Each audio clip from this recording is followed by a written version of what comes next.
Sobrang espesyal na naman ang lulutuin natin ngayong araw dahil susubukan natin magluto ng grilled bone marrow. Alam nyo ba na hindi lang pala sa bulalo masarap ang bone marrow, masarap din pala siya kapag naluto siya sa griller. Syempre, tuturuan namin kayo kung paano namin siya niluto at kapag nagaya nyo to, sigurado kaming mag-e-enjoy kayo. Lalo na sa mga kabrader natin na mahilig sa bone marrow, isa ito sa mga dapat nyong subukan. Pero warning lang, hinay-hinay pa rin. Nakabili nga pala kami ng nasa 3 kilong bone marrow. Ang tawag nga pala sa cut na yan ay ring cut. So unang ginawa natin dito, niready lang natin yung mga rekado natin para sa ating gagawing sauce. So naghiwa lang tayo ng sili, sibuyas, at naghiwa na rin kami ng bawang. At pagkatapos nga nating mahiwa yung mga rekado, sinimulan na rin namin lutuin yung mabilisang sauce. Bali, naglagay lang tayo ng mantika dahil igigisa natin dyan yung bawang, sibuyas, sili. Naglagay nga din pala kami ng coke para may konting tamis at oyster sauce para naman may konting linamnam. Bali, 5 minutes namin niluto yan, tapos nilagay yung onion leeks, red pepper flakes, at syempre huwag nyo kakalimutang i-season. Maglagay kayo ng asin,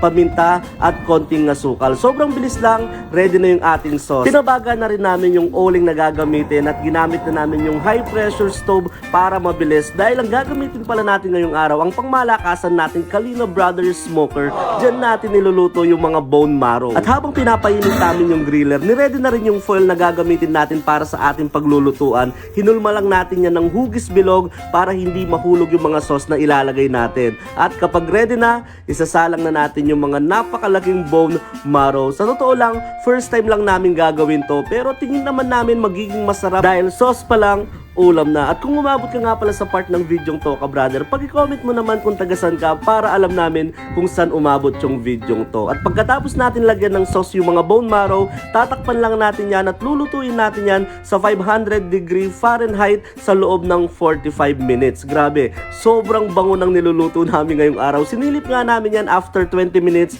nag-iba na agad yung itsura. At syempre, kulang pa yan, after 45 minutes, ayan na naging itsura. Magti-taste test na tayo. Cook natin yan. Taste test. Solid. Dahil dito sa nanginginig pa, brother. Solid.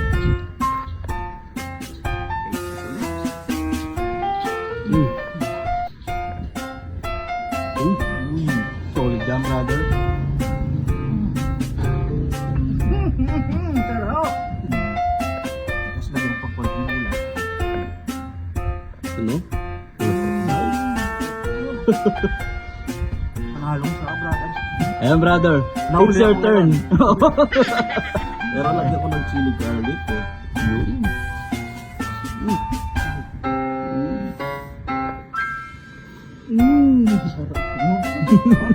Sarap na, brother. Solid. Look at that.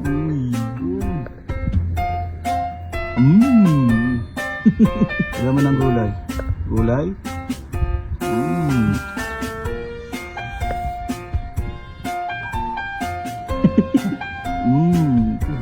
Ayun o, bising-busy sila ka brother.